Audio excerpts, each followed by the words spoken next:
भारत में स्थानीय स्वायत्त शासन की संस्थाओं का विकास,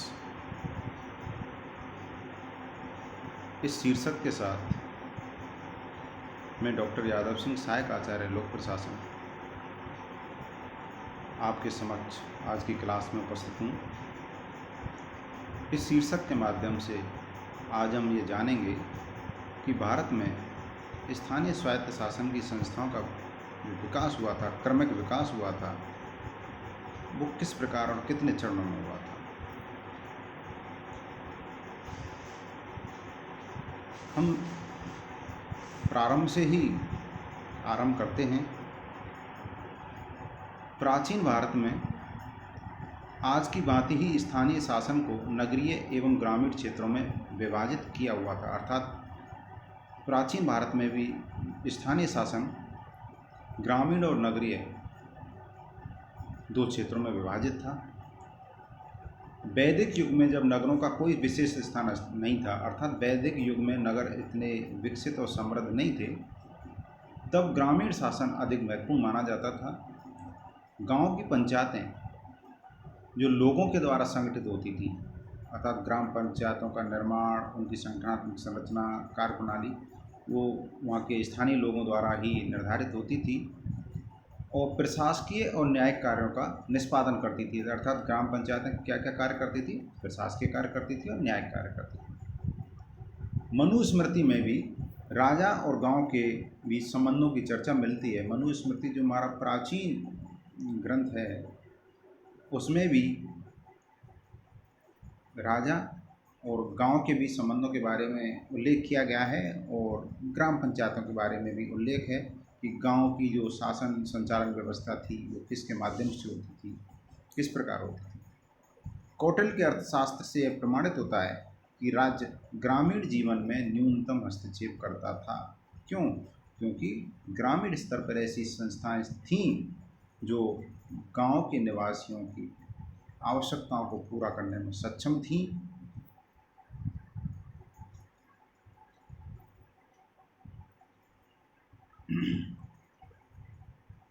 अब मौर्य काल की बात करते हैं। मौर्य काल में ग्राम का अधिकारी ग्रामिक कहलाता था और नगर का जो सबसे बड़ा पदाधिकारी था नगरों में, वो नागरिक कहलाता था। राजपूत काल में ग्राम पंचायतों का महत्व कुछ कम हो गया था, क्योंकि राजपूत काल में जो सामंत थे वो स्थानीय शासन को ज़्यादा महत्व नहीं देते थे, स्थानीय शासन की उपेक्षा करते थे, स्थानीय शासन को समृद्ध करने के लिए वो प्रयास नहीं करते थे। मुगल काल में नगर का प्रशासन संचालित करने वाला अधिकारी कोतवाल कहलाता था और गांव के जो अधिकारी थे, जो ग्रामीण शासन को या प्रशासन को संचालित करते थे, वह तीन प्रकार के अधिकारी थे: मुकदम, चौधरी और पटवारी। प्रत्येक गांव में सुरक्षा की दृष्टि से एक चौकीदार भी होता था। मुकदम गांव की देखभाल करता था, चौधरी पंचायतों के झगड़े निपटाता था और पटवारी राजस्व वसूल करता था।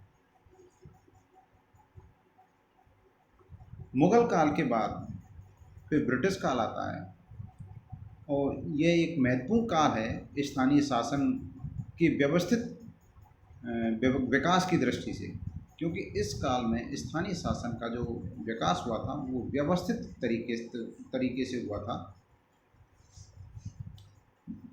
इस काल में जो मुख्य कार्य हुए वो इस प्रकार थे: स्थानीय शासन की इकाइयों को निर्वाचित स्वरूप प्रदान किया गया, अर्थात अब तक जो स्थानीय शासन इकाइयाँ थीं उनमें जो सदस्य थे वो मनोनीत थे।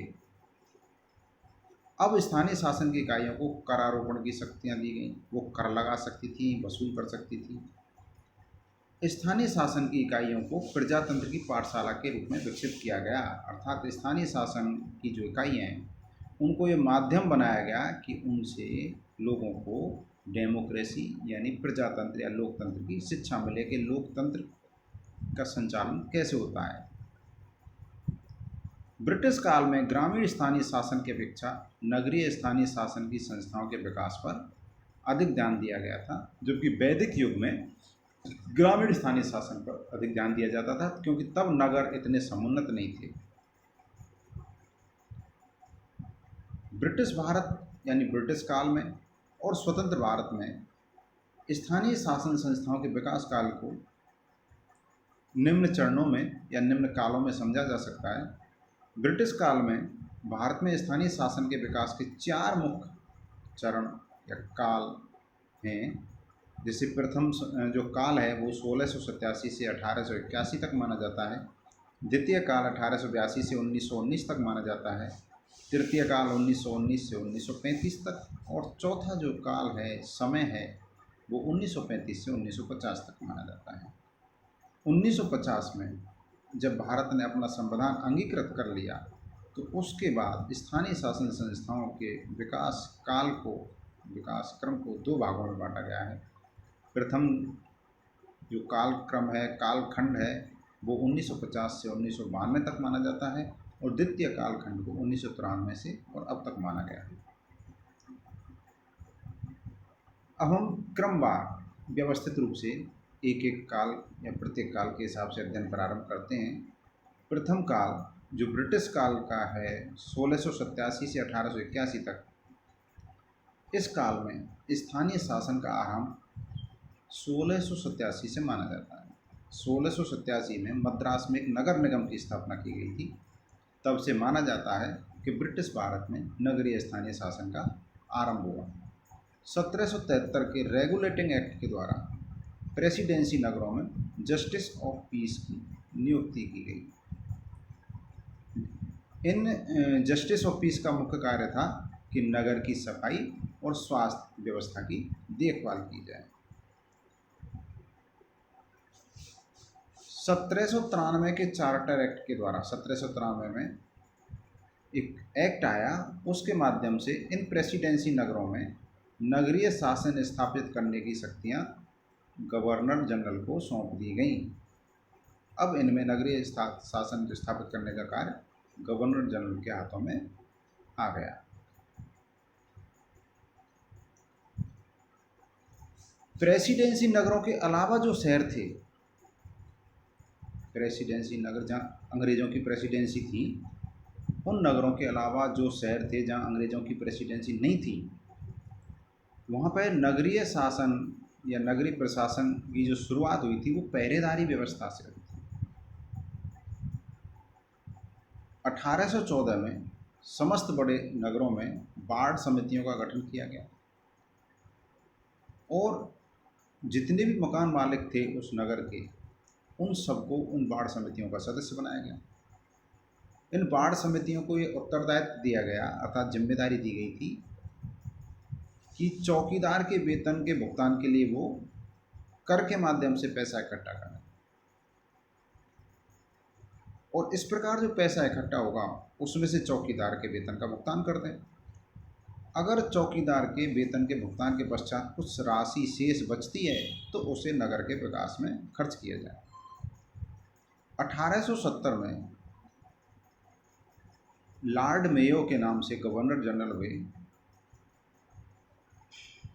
उन्होंने एक प्रस्ताव दिया कि सत्ता का विकेंद्रीकरण किया जाए, और इस विकेंद्रीकरण के प्रस्ताव के माध्यम से उन्होंने भारतीय लोगों को प्रशासनिक कार्यों में अधिकतम सहभागिता देने का एक विचार, एक प्रपोजल, एक सुझाव दिया,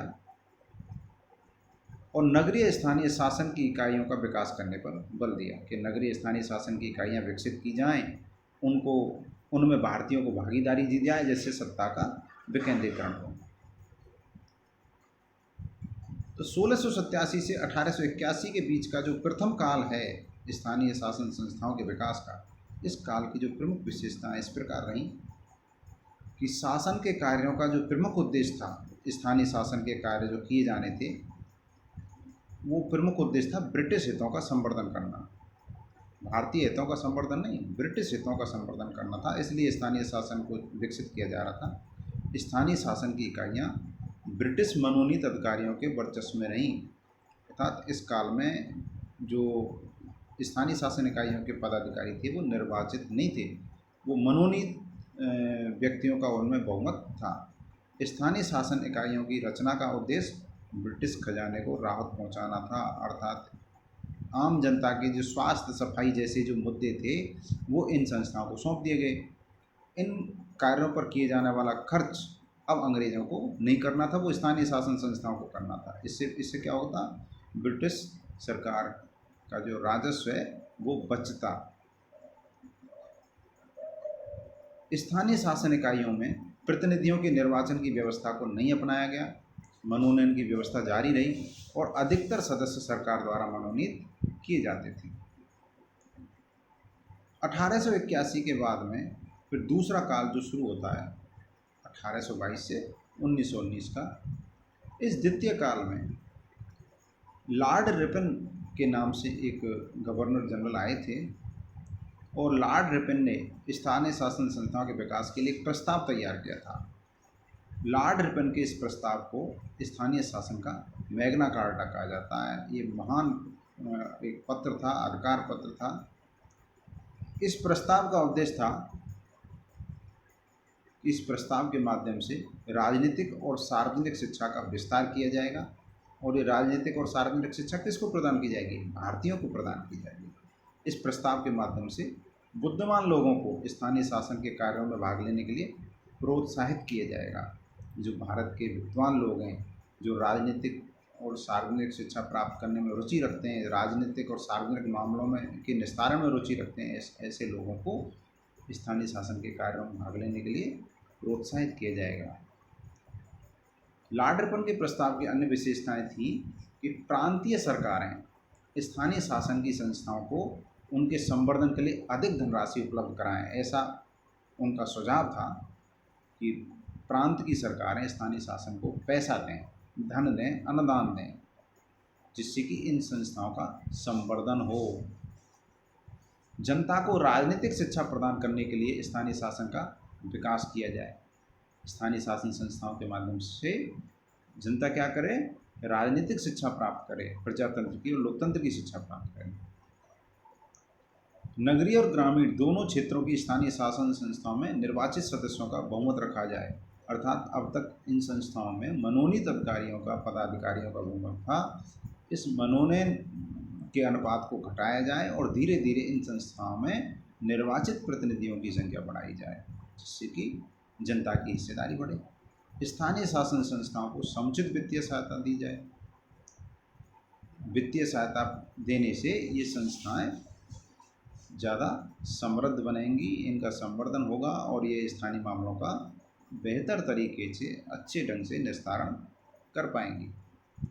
इन्हें अपना बजट स्वतंत्र रूप से बनाने का अधिकार दिया जाए और करारोपण के भी अधिकार प्रदान किया जाए, अर्थात इन संस्थाओं को किन किन कार्यों पर पैसा खर्च करना है और किन स्रोतों से इनको पैसा आएगा, कितना पैसा आएगा, बजट बनाने और कर लगाने के इनको अधिकार दिए जाएं। प्रांतीय सरकारों का स्थानीय शासन संस्थाओं पर नियंत्रण सुधारात्मक होना चाहिए, ना कि अधिनायकवादी। अर्थात प्रांत की जो सरकारें हैं उनका इन पर नियंत्रण हो तो सही, लेकिन वो नियंत्रण किस प्रकार का हो, सुधार करने वाला, इन संस्थाओं को मार्गदर्शन करने वाला होना चाहिए, ना कि इन संस्थाओं के अवक्रम को रोकने वाला, इनकी धार को कुंद करने वाला। ऐसा नियंत्रण नहीं हो जो इन संस्थाओं के विकास और संवर्धन को रोके। ये लॉर्ड रिपन के सुझाव थे।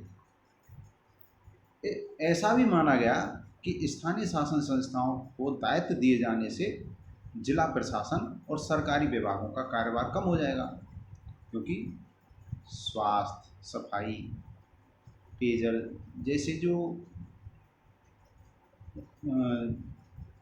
बुनियादी ज़रूरत के जो चीज़ें थी, आवश्यकताएं थी, उनको स्थानीय शासन संस्थाएं पूरी कर देंगी। तो जिला प्रशासन का समय बचेगा, उनका कार्यभार कम होगा। इन कार्यों का निस्तारण स्थानीय शासन संस्थाओं द्वारा कर दिए जाने से उनका समय स्वतः ही बचना है। साथ ही भारतीय समाज के पढ़े लिखे प्रबुद्ध वर्ग के लोगों को प्रशासन में भाग लेने का अवसर सुलभ हो सकेगा, क्योंकि जब निर्वाचित व्यक्ति इनमें भाग लेंगे तो उन जो निर्वाचित व्यक्ति हैं, जो जनप्रतिनिधि आएंगे, वो आम लोगों के बीच से ही चुनकर आएंगे और वो भारतीय ही होंगे, क्योंकि ये संस्थाएं स्थानीय हैं। जहाँ तक संभव हो नगर पालिका का अध्यक्ष गैर सरकारी लोगों में से ही चुना जाए। गैर सरकारी से तात्पर्य यह है कि जो व्यक्ति निर्वाचित होकर आए हैं उनमें से ही नगर पालिका का अध्यक्ष बनना चाहिए और जिलाधीश को इनका अध्यक्ष नहीं बनाया जाना चाहिए। 1907 में, इसी काल में, जो 1882 से और 1919 तक का समय है, द्वितीय काल, इस काल में सन 1907 में भारत में सत्ता के विकेंद्रीकरण के विकास के अध्ययन के लिए एक रॉयल कमीशन, शाही कमीशन या शाही आयोग की नियुक्ति की गई थी। इस कमीशन का नाम था हॉब हाउस कमीशन और इस कमीशन ने 1907 से 1909 के बीच 2 वर्ष अध्ययन किया और 2 वर्ष अध्ययन के उपरांत एक रिपोर्ट तैयार की। उस रिपोर्ट का निष्कर्ष ये था कि स्थानीय शासन की संस्थाएं अभी तक पूर्णतः सफल नहीं हो सकी हैं। जो 1687 से चलते चलते 1909 आ गया, लेकिन स्थानीय शासन संस्थाओं की स्थापना के जो उद्देश्य निर्धारित किए थे, जो उद्देश्य बताए थे, जो 3 उद्देश्य थे, जो आपके समझ दोबारा से ऐसे प्रस्तुत किए जाएं। ये 3 उद्देश्य बताए थे: स्थानीय शासन की इकाइयों को निर्वाचित स्वरूप देना, करारोपण की विस्तृत शक्तियाँ देना, प्रजातंत्र की पाठशाला के रूप में विकसित करना। ये 3 उद्देश्य जो निर्धारित किए थे कि भारत में स्थानीय शासन की स्थापना की जानी चाहिए, तो ये 3 उद्देश्य 1687 से लेकर 1909 तक प्राप्त नहीं हो सके। तो हॉब हाउस कमीशन ने बताया कि जो उद्देश्य निर्धारित किए गए हैं वो अभी तक प्राप्त नहीं हो सके हैं। तो ये पहला निष्कर्ष था हॉब हाउस कमीशन का कि स्थानीय शासन की संस्थाएं पूरी तरह से सफल नहीं रही हैं। और इस असफलता के जो कारण बताए थे इन्होंने, उनमें एक कारण था कि निर्वाचन का अभाव, अर्थात इन संस्थाओं के जो पदाधिकारी हैं अभी भी मनोनीत हो रहे हैं। सरकार सरकारी लोगों को इनमें मनोनीत करती है जो जनता के बीच से नहीं होते। इन संस्थाओं को वित्तीय स्वायत्तता की कमी है, अर्थात वित्त संबंधी मामलों में ये संस्थाएं ना तो अपना बजट बना पा रही हैं, ना करारोपण कर लगा पा रही हैं, ना पैसे को अपनी इच्छा से खर्च कर पा रही हैं। इन संस्थाओं के कर्मचारियों पर नियंत्रण में कमी, अर्थात इन संस्थाओं के जो कर्मचारी थे वो जनप्रतिनिधियों के नियंत्रण में नहीं थे और वो स्थानीय लोगों की आवश्यकताओं के अनुरूप कार्य करने हेतु प्रशिक्षित भी नहीं थे। इन संस्थाओं के कर्मचारियों पर स्थानीय शासन संस्थाओं का कोई नियंत्रण भी नहीं था। हॉब हाउस कमीशन ने स्थानीय शासन को सशक्त बनाने के लिए कुछ सुझाव दिए थे जो निम्न प्रकार थे। आयोग ने कहा कि नगरीय क्षेत्र में नगर पालिकाओं की स्थापना की जानी चाहिए, ग्रामीण क्षेत्रों में ग्राम पंचायत की स्थापना की जानी चाहिए, अर्थात नगरीय और ग्रामीण क्षेत्रों दोनों क्षेत्रों में अलग अलग प्रकार की संस्थाओं की स्थापना का सुझाव हॉब हाउस कमीशन ने दिया था। नगर पालिकाओं के अधिकतर सदस्यों का निर्वाचन होना चाहिए। हॉब हाउस आयोग या रॉयल कमीशन का मानना था कि भाई पूरी तरह से मनोनीत अधिकारियों को एकदम से रिप्लेस करने की या हटाने की आवश्यकता नहीं है। धीरे धीरे उनको चरणबद्ध तरीके से हटा दिया जाएगा और निर्वाचित अधिकारियों का बहुमत बढ़ जाएगा। एकदम से सभी व्यक्ति निर्वाचित भले ही ना हों, लेकिन निर्वाचित व्यक्ति मनोनीत व्यक्तियों से ज़्यादा होने चाहिए। निर्वाचित सदस्यों को अपना अध्यक्ष चुनने का अधिकार दिया जाना चाहिए, अर्थात नगर पालिका का जो अध्यक्ष होगा वो निर्वाचित व्यक्ति ही चुनेंगे, मनोनीत व्यक्ति उसमें भाग नहीं लेंगे। नगर पालिकाओं को वित्तीय रूप से सक्षम बनाने के लिए जो नगर पालिकाएं हैं वो वित्त या धन की दृष्टि से सक्षम बने, सुदृढ़ बने, उनकी आर्थिक स्थिति सुदृढ़ हो, इसके लिए बजट बनाने और कर लगाने की उनको शक्तियां दी जानी चाहिए। स्थानीय शासन संस्थाओं को अपने कर्मचारियों पर नियंत्रण के पूर्ण अधिकार होने चाहिए। अर्थात स्थानीय शासन संस्थाओं में जो भी कर्मचारी कार्य कर रहे हैं वो स्थानीय शासन संस्थाओं के अधीन ही कार्य करें, वो स्थानीय शासन संस्थाओं के निर्देशों का पालन करें। उनके विरुद्ध अनुशासनात्मक कार्रवाई करने, उनके स्थानांतरण, नियुक्ति, सेवा शर्तें आदि से संबंधित मामले स्थानीय शासन संस्थाओं द्वारा ही देखे जाने चाहिए। स्थानीय शासन संस्थाओं पर प्रांतीय सरकार का नियंत्रण परामर्शकारी और सकारात्मक होना चाहिए। अर्थात प्रांत की सरकार स्थानीय शासन संस्थाओं के मार्गदर्शक की भूमिका में कार्य करे, उनको परामर्श दे, सुझाव दे, ना कि अधिनायक की भूमिका में काम करे।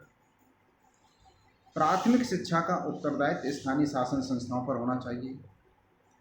अल्पसंख्यकों के प्रतिनिधियों का पृथक निर्वाचन न होकर उनके मनोनयन की व्यवस्था की जानी चाहिए। हाउ हाउस कमीशन का यह मानना था कि जो प्राथमिक शिक्षा है वो स्थानीय शासन संस्थाओं को सौंप दी जानी चाहिए और अल्पसंख्यकों के लिए पृथक प्रतिनिधित्व की कोई आवश्यकता नहीं है। जब ऐसा महसूस हो कि इन संस्थाओं में अल्पसंख्यकों के प्रतिनिधियों का अभाव है, तब उनके प्रतिनिधियों का मनोनयन कर दिया जाना चाहिए, लेकिन उनके पृथक निर्वाचन की व्यवस्था नहीं अपनाई जानी चाहिए। तृतीय काल जो 1919 से 1935 तक चला या माना जाता है, इस काल में भारत सरकार अधिनियम 1919 आया और इस अधिनियम ने स्थानीय शासन को केंद्र सरकार के नियंत्रण से हटाकर प्रांतीय सरकार के नियंत्रण में सौंप दिया। प्रांतीय सरकार के नियंत्रण में स्थानीय शासन को हस्तांतरित विषयों में सम्मिलित किया गया। हस्तांतरित विषय वो थे जो उत्तरदायी मंत्रियों के अधीन थे। आरक्षित विषय और हस्तांतरित विषय। आरक्षित विषय गवर्नर जनरल के अधीन थे या गवर्नर के अधीन थे। केंद्र में गवर्नर जनरल के अधीन और राज्यों में गवर्नर के अधीन। आरक्षित विषयों पर निर्णय लेने का कार्य गवर्नर का था और हस्तांतरित विषयों पर निर्णय लेने का कार्य उत्तरदायी मंत्रियों का था। स्थानीय शासन को राज्य सूची के हस्तांतरित विषयों में रखा गया। हस्तांतरित विषयों में रखने के कारण ये स्थानीय शासन उत्तरदायी मंत्रियों के प्रत्यक्ष नियंत्रण में आ गया। अब निर्वाचित मंत्रियों के अधीन आ जाने से स्थानीय शासन उत्तरदायी बना दिया गया। यहाँ जिम्मेदारियां तय कर दी गई। इस स्थिति का एक परिणाम यह हुआ कि स्थानीय शासन के क्षेत्र में जो एक रूपता अब तक पाई जाती थी वह अब ना रह सकी। इसका जो तात्पर्य है, मंतव्य है, वो ये है कि अब तक स्थानीय शासन केंद्र सरकार के अधीन था। केंद्र सरकार द्वारा जो फैसले लिए जाते, जो निर्णय लिए जाते, जो नीति बनाई जाती, पूरे देश के संदर्भ में बनाई जाती थी, जहाँ तक ब्रिटिश भारत था। जब इसको राज्यों के अधीन सौंप दिया गया, अब जो नीति बनाई जाती, निर्णय लिया जाता, तो प्रत्येक राज्य अपने परिस्थिति, अपने परिवेश, अपने भौगोलिक क्षेत्र, अपनी आवश्यकताओं के हिसाब से स्थानीय शासन के संदर्भ में निर्णय लेने लगा।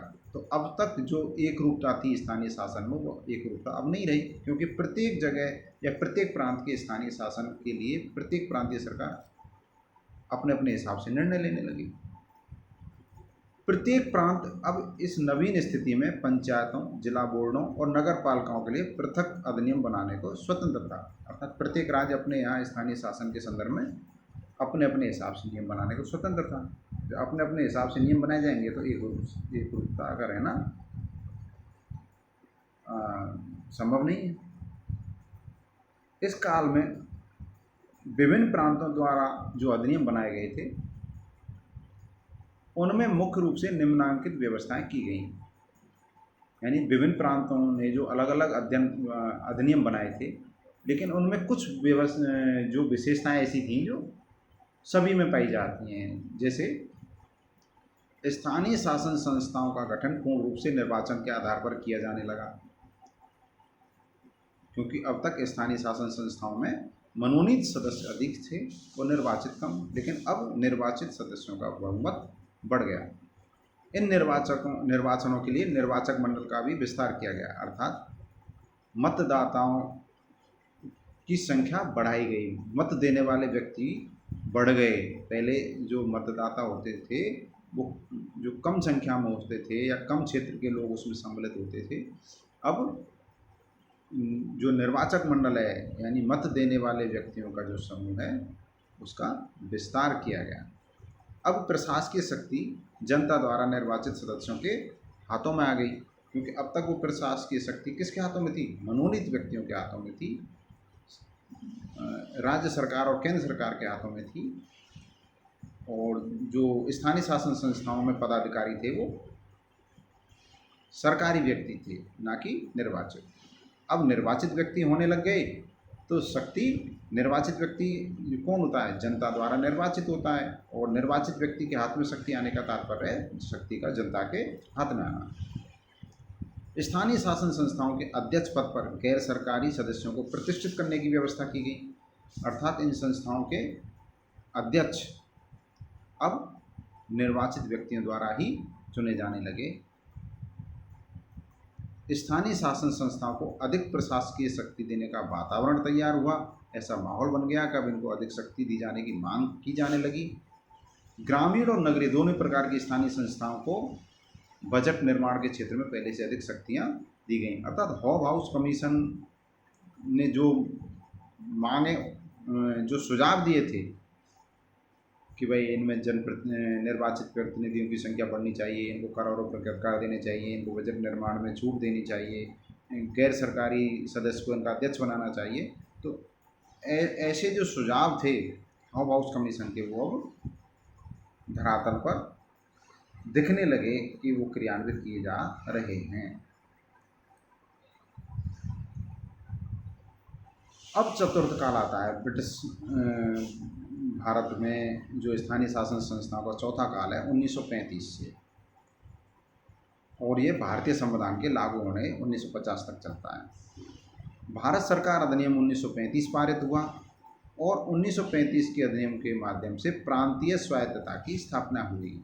अब तक प्रांतीय शासन केंद्र सरकार के अधीन था, उसको इतनी स्वायत्तता नहीं थी, इतनी छूट नहीं थी कि वो अपने हितों के हिसाब से निर्णय ले सके। लेकिन 1935 के भारत सरकार अधिनियम ने प्रांतों को स्वायत्तता प्रदान की। कुछ ऐसे विषय थे, कृषि, स्वास्थ्य, शिक्षा जैसे विषय, अब वो इन विषयों में केंद्र सरकार ने हस्तक्षेप करना उचित नहीं समझा और ये विषय पूर्णतः प्रांतीय सरकारों को सौंपे जाने का निश्चय किया। तो जो विषय प्रांतीय सरकारों को सौंपे जाने थे उन विषयों में प्रांतीय सरकार अब खुलकर डिसीजन या निर्णय लेने लगी, फैसला लेने लगी कि भाई हमें इन क्षेत्रों में क्या करना है। जब प्रांतीय सरकारों को स्वायत्तता मिली तो उसका सीधा असर स्थानीय शासन संस्थाओं पर पड़ा, क्योंकि स्थानीय शासन संस्थाएं प्रांतीय सरकारों के अधीन थी। स्थानीय शासन संस्थाओं के अधिक लोकतांत्रिकरण के लिए मताधिकार की आयु सीमा को घटाया गया। जो मताधिकार की आयु सीमा उस वक्त थी उसमें कमी की गई। इससे क्या है, निर्वाचक मंडल का, जैसे हमने पिछले स्लाइड में पढ़ा था कि निर्वाचक मंडल का विस्तार किया गया है। निर्वाचक मंडल का विस्तार करने का मतलब यह है कि कुछ बंधन होते हैं कि भाई मतदान कौन कर सकता है, इतना शिक्षित व्यक्ति हो, इतनी उसके पास संपत्ति हो, तो ऐसा व्यक्ति जो मतदान कर सकता है, उन मानकों में छूट दी गई। अब आयु संबंधी जो प्रावधान था उसमें छूट दी गई कि किसी व्यक्ति की आयु, अगर जैसे पहले भारत में 21 वर्ष से अधिक आयु का व्यक्ति मतदान कर सकता था स्वतंत्र भारत में, उसको घटा के अब 18 कर दिया गया। तो इससे क्या हुआ, निर्वाचक मंडल का विस्तार हो गया। तो उस वक्त जो मताधिकार की आयु सीमा रही होगी उसमें भी छूट दी गई, इससे निर्वाचक मंडल का विस्तार हो गया। इन संस्थाओं में सरकारी मनोनीत सदस्यों की संख्या को कम कर दिया गया और निर्वाचित सदस्यों की संख्या उसी अनुपात में बढ़ा दी गई। नगर पालिकाओं के विचार विमर्शकारी और कार्यकारी निकायों को पृथक पृथक किया गया, अर्थात जो जनप्रतिनिधि निर्वाचित होते हैं, वो स्थानीय क्षेत्र के विकास के लिए स्थानीय क्षेत्र की समस्याओं पर चर्चा करते हैं, समाधान के रास्ते खोजते हैं और उसी हिसाब से नीतियाँ बनाते हैं। ये विचार विमर्शकारी निकाय हुआ। और जो स्थानीय शासन संस्थाओं का जो कार्यकारी भाग है, जिसे वर्तमान में नगर निगम में नगर आयुक्त होता है, जिसे म्युनिसिपल कमिश्नर बोलते हैं, वो स्थानीय शासन संस्थाओं का कार्यकारी निकाय होता है, जिसका काम नगर निगम की नीतियों को क्रियान्वित करना होता है, नगर निगम के कार्मिक प्रशासन पर नियंत्रण रखना होता है। इस काल में जिला बोर्डों के कार्यक्षेत्र का विस्तार किया गया और जिलाधीश को जिला बोर्ड का प्रमुख कार्यकारी नियुक्त किया गया। जो जिला बोर्ड का कार्यक्षेत्र था उसको बढ़ा दिया गया, ज़्यादा कार्य सौंपे गए और जिलाधीश या जिनको हम जिला कलेक्टर बोलते हैं, उनको जिला बोर्ड का प्रमुख कार्यकारी नियुक्त कर दिया गया। ऐसा कर दिए जाने से क्या हुआ, पहले जिला बोर्ड का कार्य मात्र परामर्श देना था, लेकिन अब कार्य क्षेत्र बढ़ाने से, जिलाधीश को इनका कार्यकारी अधिकारी नियुक्त करने से ये प्रशासकीय संस्थाएं बन गई, एक प्रमुख प्रशासकीय संस्था। अब उनके जो परामर्श हैं, अब वो मात्र परामर्श ना रह के उन पर कार्य भी किए जाने लगे। 1948 में केंद्रीय स्वास्थ्य मंत्री अमृत कौर ने एक पहल की और राज्यों के स्वायत्त शासन मंत्रियों का सम्मेलन आयोजित किया। ये सम्मेलन दिल्ली में बुलाया गया। इस सम्मेलन का उद्घाटन पंडित जवाहरलाल नेहरू ने किया था, जो हमारे देश के प्रथम प्रधानमंत्री रहे। हमारे देश के प्रथम प्रधानमंत्री ने उस वक्त कहा था कि स्थानीय शासन संस्थाओं को प्रजातांत्रिक व्यवस्था के आधार के रूप में विकसित करने की जरूरत है। अर्थात हमारी जो स्थानीय शासन संस्थाएं हैं, इनको लोकतांत्रिक व्यवस्था के आधार के रूप में विकसित करना है। इनको लोकतंत्र का धरातल बनाना है, लोकतंत्र की पाठशाला बनाना है। हमें जो लोकतंत्र को अगर देश में मजबूत करना है तो स्थानीय शासन संस्थाओं को मजबूत करना होगा। चतुर्थ काल में, अर्थात 1935 से और 1950 के बीच में जो चतुर्थ काल रहा, उसमें स्थानीय शासन संस्थाओं के क्षेत्र में जो प्रमुख प्रवृत्तियां उभरी थीं वो निम्न प्रकार थी। नगर पालिका और पंचायतों के कार्य क्षेत्र का विस्तार किया गया। स्थानीय शासन संस्थाओं को करारोपण के लिए बाध्य करने हेतु प्रांतीय सरकारों को अधिकार दिए गए। अर्थात अब तक स्थानीय शासन संस्थाएं कर लगाने से और इकट्ठा करने से बचती थी, क्योंकि स्थानीय शासन संस्थाएं जो होती हैं वो स्थानीय लोगों के बिल्कुल पास की, आसपास की, पड़ोस की संस्थाएं, और इनके जो प्रतिनिधि हैं वो स्थानीय लोगों के बीच में से ही होते हैं और वो ऐसा कोई कार्य नहीं करना चाहते, ऐसी कोई नीति नहीं बनाना चाहते, ऐसा कोई टैक्स नहीं लगाना चाहते या वसूल नहीं करना चाहते जिससे कि जो क्षेत्र के लोग हैं, मतदाता हैं, वो उन पर कोई ऐसा असर पड़े जिससे कि स्थानीय शासन संस्थाओं को उनके आक्रोश को झेलना पड़े, क्रोध को झेलना पड़े। लेकिन अब प्रांतीय सरकारों को बाध्य किया गया कि वो स्थानीय शासन संस्थाओं को कर लगाने के लिए निर्देश दें, उनको मजबूर करें। स्थानीय शासन संस्थाओं में निर्वाचन के लिए वयस्क मताधिकार का विस्तार किया गया।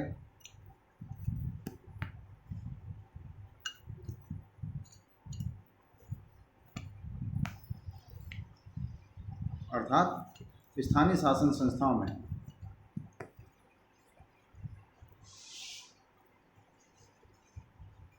मतदान के लिए, वयस्क मताधिकार के लिए अधिक से अधिक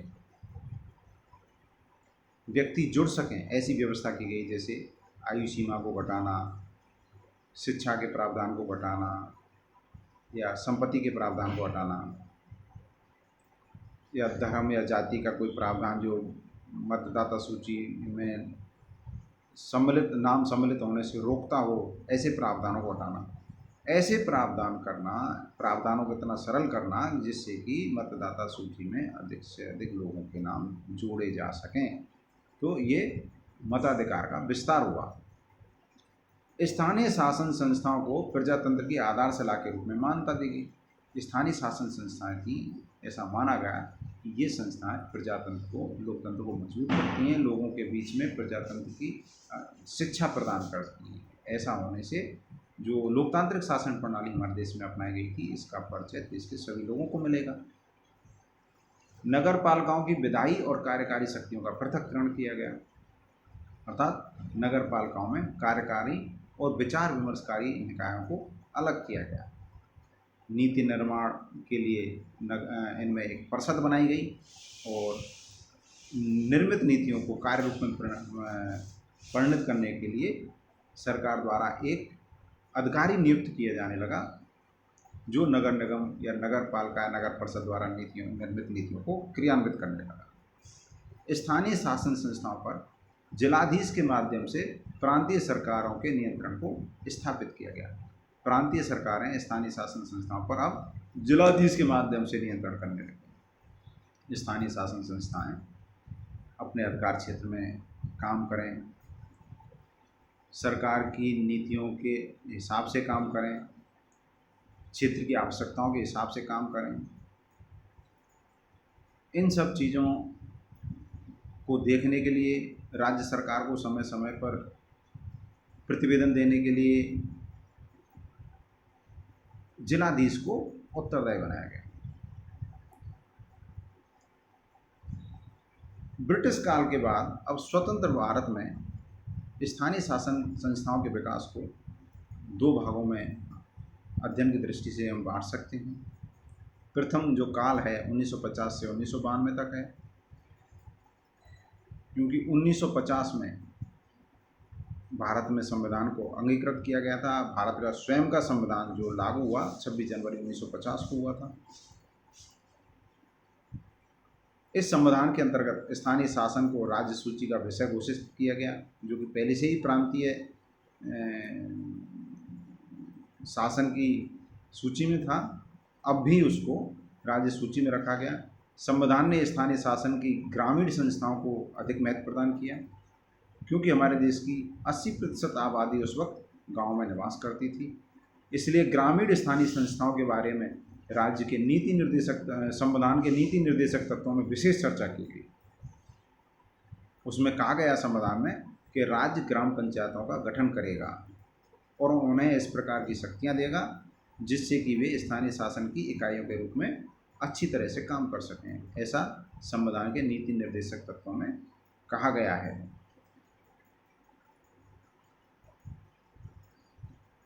स्वतंत्र भारत में स्थानीय स्वशासन का ढांचा ब्रिटिश शासन की देन माना जाता है, क्योंकि ब्रिटिश काल की तरह ही स्थानीय शासन को नगरीय और ग्रामीण दो भागों में बांटा गया है। जिस प्रकार ब्रिटिश काल में स्थानीय शासन दो भागों में विभक्त था, नगरीय इलाकों का अलग और ग्रामीण इलाकों का अलग, इसी प्रकार स्वतंत्र भारत में उसी व्यवस्था को, उसी प्रणाली को, उसी तंत्र और सिस्टम को अपना लिया गया। स्वतंत्रता के प्रथम दशक में भारत में औद्योगिकरण का वातावरण, हमारा देश आज़ाद हुआ, देश औद्योगिक दृष्टि से पिछड़ा हुआ था, तो स्वतंत्र भारत की सरकार ने इस दिशा में प्रयास किए कि देश में औद्योगिकरण बढ़ना चाहिए, देश में समृद्धि बढ़नी चाहिए। जब देश में औद्योगिकीकरण का वातावरण बना तो इससे नगरीकरण को बढ़ावा मिला। नगरों की जनसंख्या तेज़ी से बढ़ी, क्योंकि उद्योग नगरों के आसपास लगाए जाने लगे। वहाँ पर बिजली, सड़क, पानी जैसी सुविधाएं थीं, तो नगरों के लिए जो आधारभूत ढांचा चाहिए वो शहरों उद्योगों के लिए जो आधारभूत ढांचा चाहिए था वो नगरों के आसपास उपलब्ध था। इसलिए उद्योग नगरों के आसपास स्थापित होने लगे। नगरों के आसपास उद्योग स्थापित होने लगे तो नगरों की जनसंख्या तेज़ी से बढ़ी, क्योंकि वहाँ पर कामगारों की संख्या बढ़ने लगी। अब नगरों में आवास, सफाई जैसी समस्याएं उत्पन्न हुई। नगरीकरण की इस प्रवृत्ति ने 1961 के बाद के वर्षों में नगरीय स्थानीय संस्थाओं को एक नया महत्व प्रदान किया। नगरों में जब आवास और सफाई की समस्याएं पैदा हुई तो इन समस्याओं के निपटान के लिए कोई संस्था की आवश्यकता थी। वो संस्था पहले से ही थी, नगरीय स्थानीय संस्थाएं। अब इन संस्थाओं का महत्व बढ़ गया।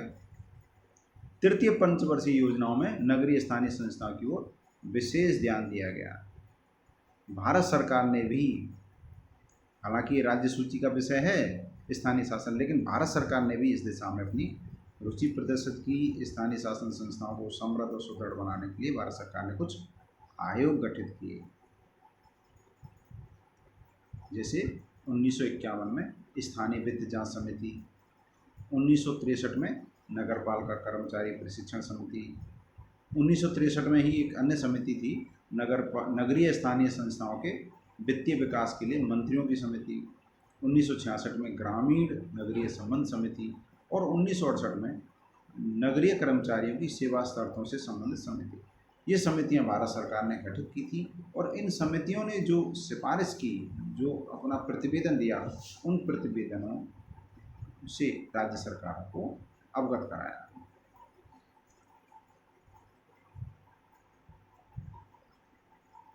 तो प्रथम जो काल था,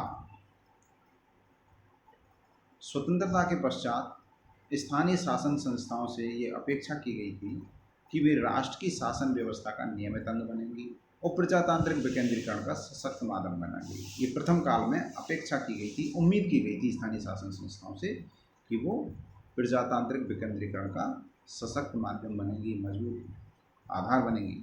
किंतु स्वतंत्रता के पश्चात ये आशा पूर्णतः फलीभूत नहीं हो सकी।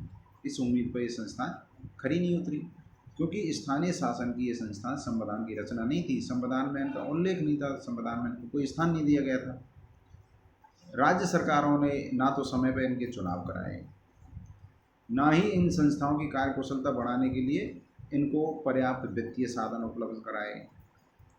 ये संस्थाएं राजनीतिक दलदल में फंस गई और निर्वाचित संस्थाओं को समय समय पर राज्य सरकार ने निलंबित कर दिया और वहाँ पर प्रशासक नियुक्त कर दिए। तो जो एक सोच थी कि स्थानीय शासन संस्थाएं प्रजातंत्र की आधारशिला के रूप में काम करेंगी, वो सोच आगे नहीं बढ़ सकी। इन समस्याओं का निराकरण करने के लिए कि भाई इनको संविधान में कोई स्थान नहीं था, अब ये आवश्यकता महसूस की जाने लगी कि इन संस्थाओं को संविधान में स्थान दिया जाना चाहिए।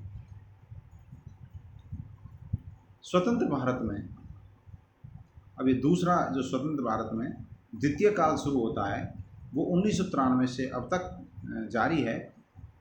स्वतंत्र भारत में 1992 तक स्थानीय संस्थाओं के विकास में निम्नलिखित कमियों को अनुभव किया गया। कौन कौन सी कमियां थी? इनको संवैधानिक मान्यता का अभाव था, दीर्घ काल तक इन संस्थाओं के अधिक्रमित रहने, अर्थात राज्य सरकारों द्वारा इन्हें अकारण भंग रखा गया था, प्रशासक नियुक्त कर दिए जाते थे।